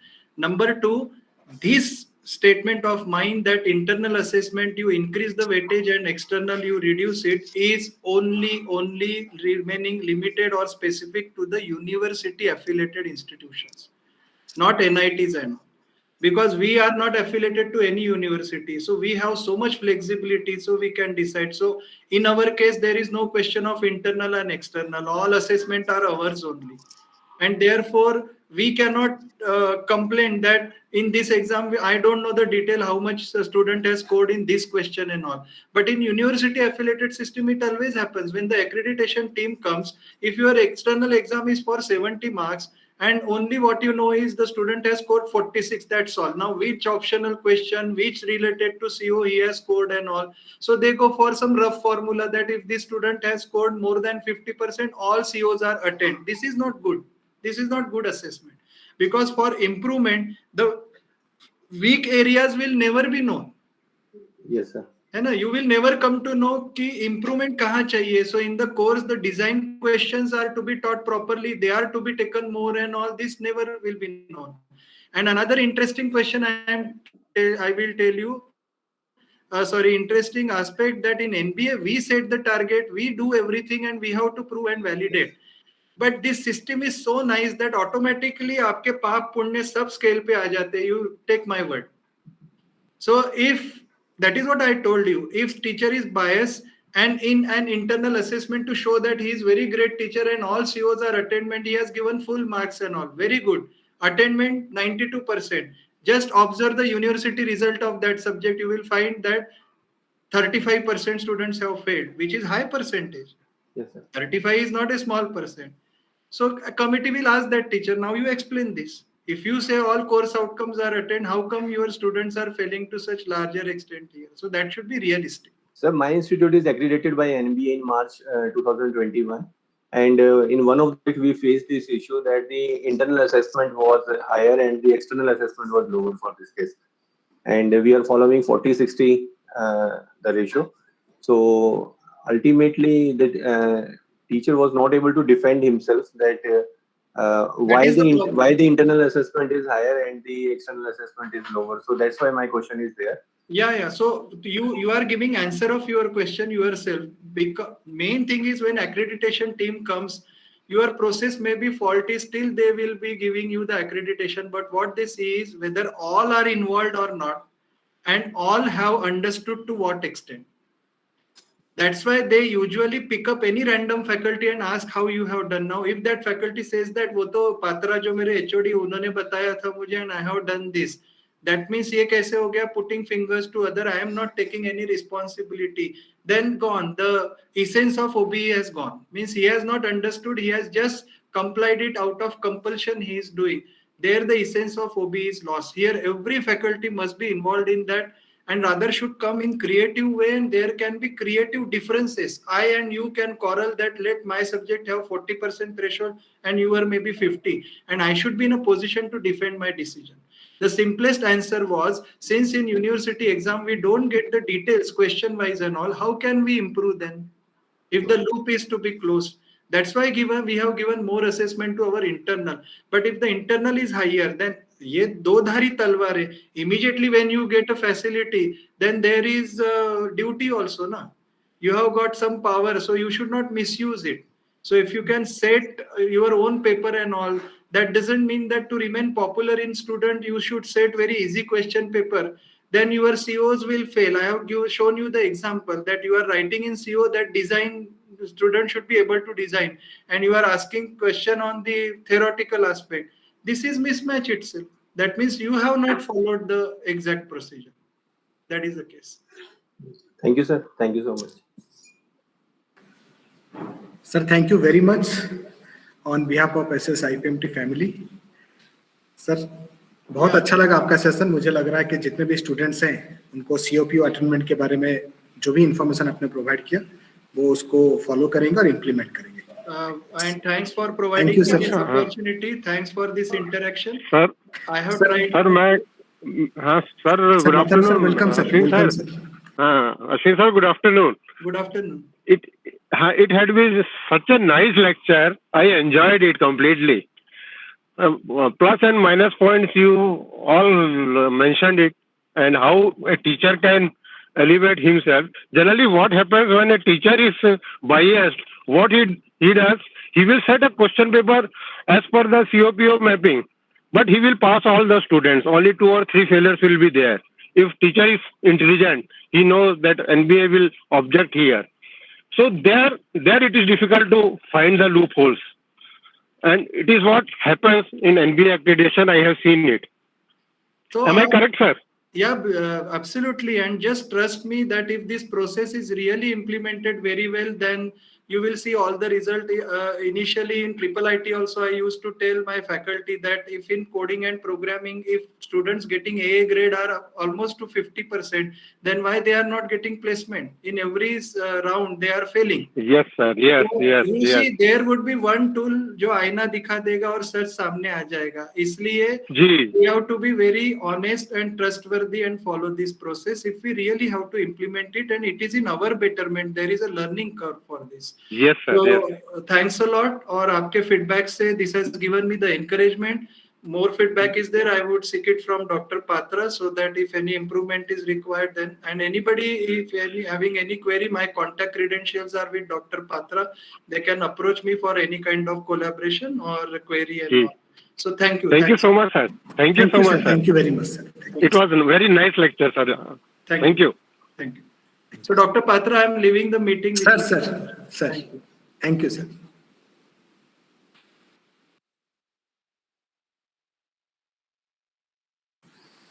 Dear participants, as you already know that both the links are already shared, and the main announcement is about the next session. The next session is will be taken by Colonel B. Venkat sir. He is joining us from AICTE New Delhi.